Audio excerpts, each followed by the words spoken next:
தங்கச்சி எங்கம்மா? தங்கச்சிக்காக நான் டைரி மில்க் வாங்கிட்டு வந்திருக்கேன். அவளுக்கு ரொம்ப பிடிக்கும்ல?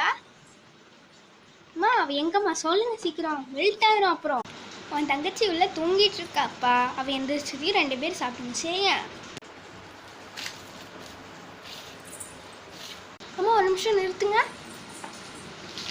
இது நான் வாங்கிட்டு வந்த டைரி மில்க் சில்க் கவர் தானே? ஆமாம்ப்பா. இது யார் சாப்பிட்ருப்பா? அநேகமாக உன் தங்கச்சி கெஸ்ஸியாவா தான் சாப்பிட்ருப்பா. இரு அவகிட்ட கேட்கலாம். கெஸ்ஸியா, ஃப்ரிட்ஜில் இந்த டைரி மில்க் சில்கா நீ ஏன் சாப்பிட்ட? ஆமாம்மா நான் தான் சாப்பிட்டேன். எனக்கு தான் வாங்கி வச்சுருக்கீங்கன்னு நினச்சேன். எனக்கு வாங்கி வைக்கலையா அப்புறம்? அது உங்கள் அண்ணன் உன் கூட சேர்ந்து சாப்பிட்டா அவன் வாங்கிட்டு வந்தது. ஏன் இப்படி பண்ணுற? சரி விடுமா, தங்கச்சி தானே சாப்பிட்டா, அவளுக்கு தானே வாங்கிட்டு வந்தேன். ஏன் திட்டுற? எனக்கா? சாப்பிட மாட்டேன்னு எனக்கு தெரியும்.